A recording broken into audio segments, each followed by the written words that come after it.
Gamer Braves. What's up guys, this is Wan Amirul from Gamer Braves, and today we're taking a full look at NieR Replicant version 1.2247, the remake of NieR Replicant. Before we start, don't forget to hit that subscribe button to keep up with all future gaming content. Like we covered in our preview video, NieR Replicant is the original NieR game, preceding the smash hit Automata. A lot of what people liked about Automata was just reworked concepts from Replicant, and the remake in turn brings some of that back to the game, giving it a best of both worlds feeling. You play as a character who up until a few months ago was called NieR. The protagonist is fighting to save their younger sister from the Black Scrawl, and you find the Grimoire Weiss to help you do this. Being a Yoko Taro game, the story gets way more complicated than that, but also being a Yoko Taro game, that'd be no fun if we told you what to expect, so we're gonna keep it mum on the spoilers.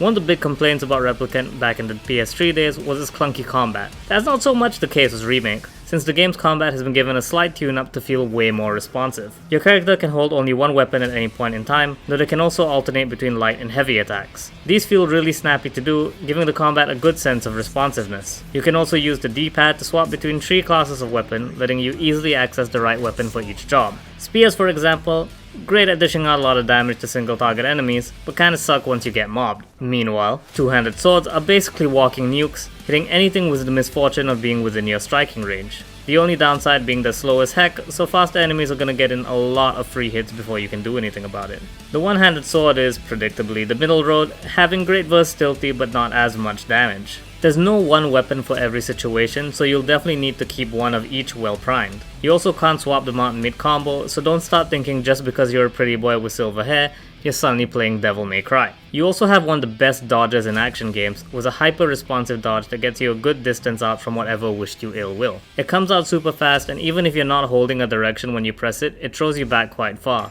You can also get a block button, in case your dodge just isn't enough for those big torrents of red orbs heading your way. Speaking of red orbs, it's not a one-way relationship.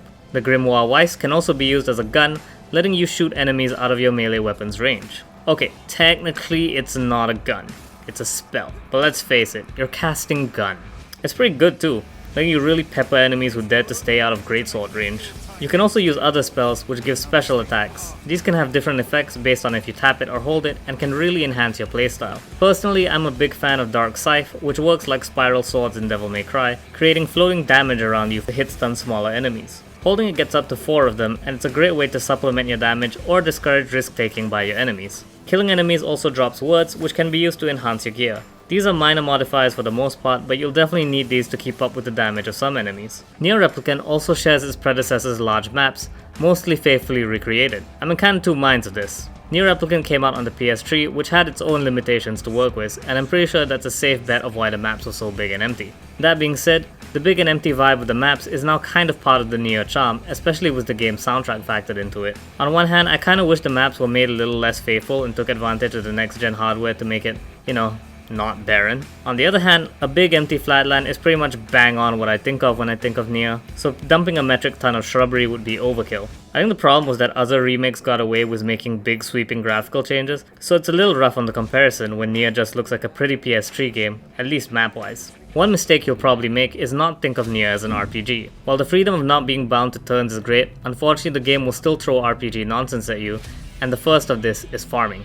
You're expected to farm, especially if you hate getting lost, since each area has its own map that can be bought for 500 gold. You'll also need money to get you equipment and potions, so put aside some time if you don't want to find yourself suddenly short on healing. The other RPG thing is that you have a cast of party members just like in base Replicant. These characters are pretty great and can even be ordered to alter their playstyle. My one gripe is that there's no real way to turn them off, which sucks if you're like me and just want to practice your combos. Like I said, the game's an RPG first and foremost, and it wants you to remember that. It doesn't matter if you could swallow the swarm of shades, you're meant to go in with your party. One other thing you might run into if you're not familiar with the NieR games is the genre shift. Sequences in the game will frequently shift into a more 2D perspective, having you dodge waves of bullets and shooting back. A lot of people are in split opinions of this, but it's become so ingrained in the NieR identity that it's hard to hate it. Personally, I think the genre shift is really cool since it gives you a break from the regular combat. It also has the added effect of making bosses feel fairer, since many bosses will use the same effect as part of their fight. It'd be really cheap if the whole game didn't use any of these and suddenly the boss did, so now you have no excuse if the boss goes all bullet hell on you and you dodge like a 5-day-old corpse.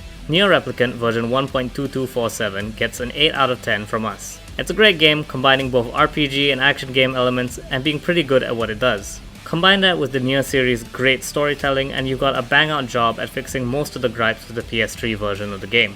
The game's available on PC and PS4 and is playable on PS5 via backwards compatibility. This has been Wan Amirul from Game of Braves, and don't forget to hit that subscribe button to get more game reviews delivered straight to you.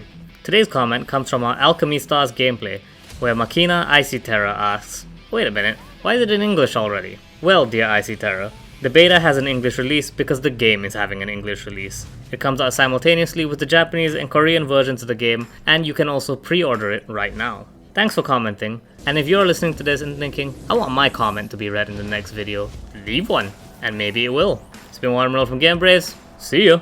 Hey there! Thank you so much for watching our videos. Don't forget to give us a subscribe if you'd like to see more, and like so we know what kind of content you want to see. Got suggestions for new content? Let us know in the comments below too. Thank you so much again for watching. Take care, dudes.